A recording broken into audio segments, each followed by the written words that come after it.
السلام عليكم ورحمة الله وبركاته. ازيكم حبايبي؟ عاملين ايه؟ يا رب تكونوا بخير جميعا. النهارده بقى معانا فيديو حلو كده زي ما انتم شايفين، معانا كنافة ومانجا وكريم جانتيه ولبن. هنعمل ايه؟ هنعمل طبعا كنافة بالمانجا، ده موسم المانجا ما ينفعش نفوته وما نعملش فيه كنافة بالمانجا. انا عندي الولاد اول ما بيسمعوا كنافة بالمانجا دي معرفش بيجي لهم انتعاش كده وبيفرحوا ليه.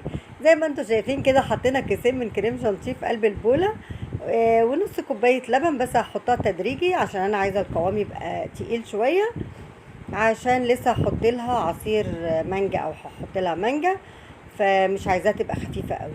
زي ما انتم شايفين كده بضربها بالمضرب وبحط شوية شوية من اللبن، لغاية ما احس ان القوام بتاعها خلاص مظبوط.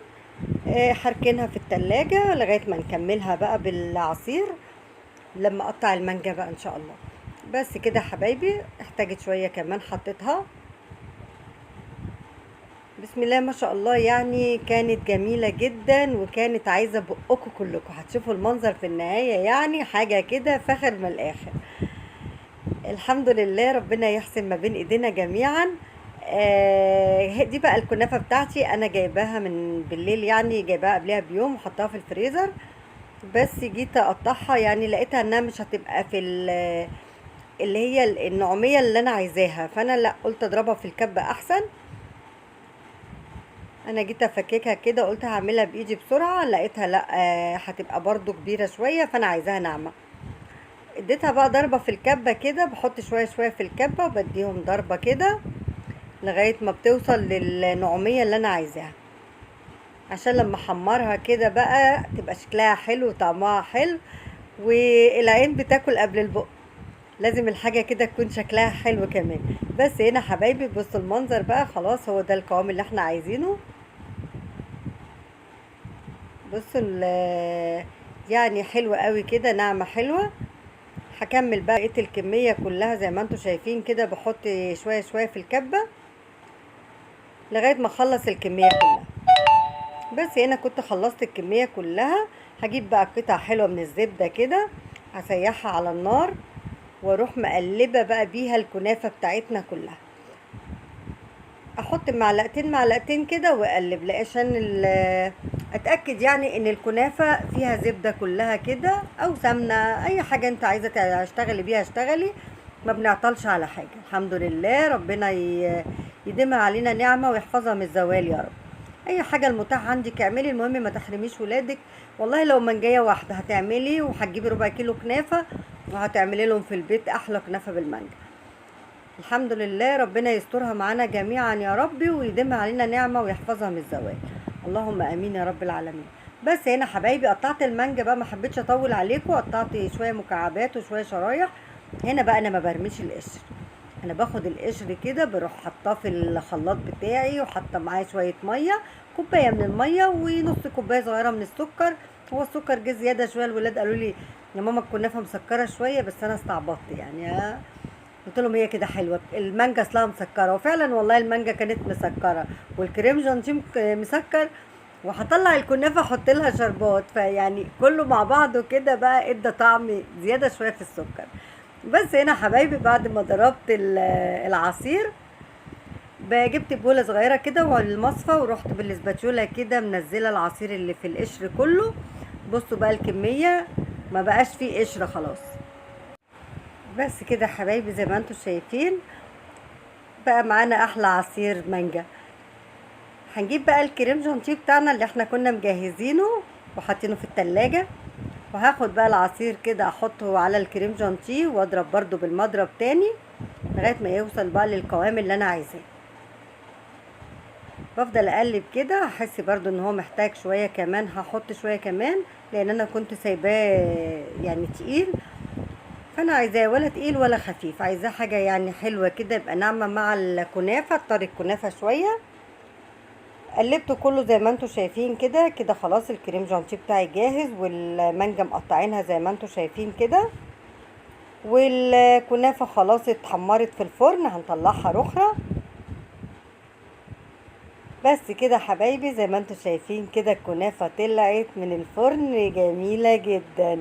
نسيت اقول لكم حبه العصير اللي فاضوا دول كانوا احلى كوبايتين عصير شربتهم انا ومنى مرات ابني، والله فعلا جميله جدا.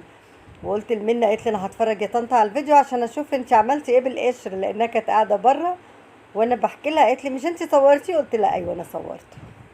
ففعلا كانت حلوه قوي، وما بيبانش خالص ان انت ضاربه القشر، بتطلع لك احلى عصير مانجا. هنا زي ما انتم شايفين كان عندي شويه من السيرم او الشربات بتاع الكنافه، وحطيت شويه كده في الاول قيمه نص كوبايه، واحط شويه كمان برضو واروح. هي دي بقى اللي سكر الحبه دول بقى اللي سكروها، يعني هما ما كانتش محتاجه الحبه الاخاره دول. بس كده حبايبي، قلبت الكنافه بتاعتي كلها كده بالشربات او بالسيرم. كده كنافتنا رخرة جاهزة، كده حاجتنا كلها جاهزة على ان نرصها في البولة بتاعتنا. بصوا بدوق، لازم ادوق. والله هي ما كانتش مسكرة، يعني لما دقتها كده لوحديها ما كانتش مسكرة، السكر بان لما حطيت الحاجة كلها مع بعض. بس هنا حبايبي جبت البولة بتاعتنا الجميلة دي بقى عشان خاطر نرص فيها الكنافة. هاخد شوية من الكريم جانتيه كده واحطهم في ارضية البولة او الطبق اللي هنرص فيه.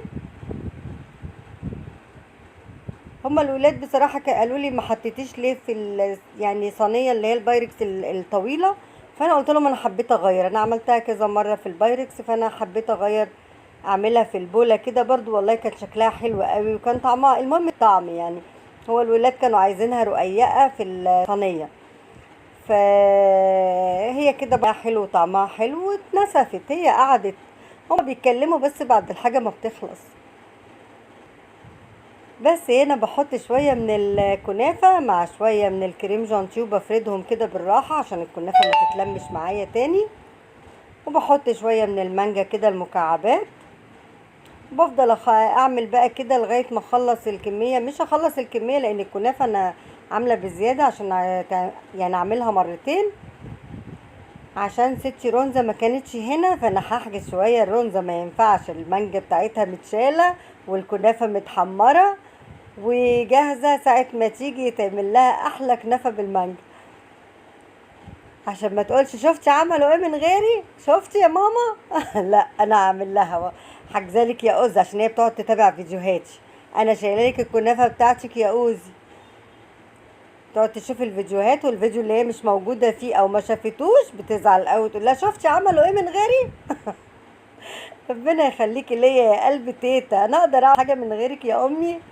بس هنا حبايبي حطيت الكريمه كده زي ما انتم شايفين، وبفردها برضو بالاسباتيولا، وبحط شويه من الكنافه وارجع احط مانجا لغايه ما املى البوله بتاعتي وتبقى خلاص اتملت، يعني مليتها كلها.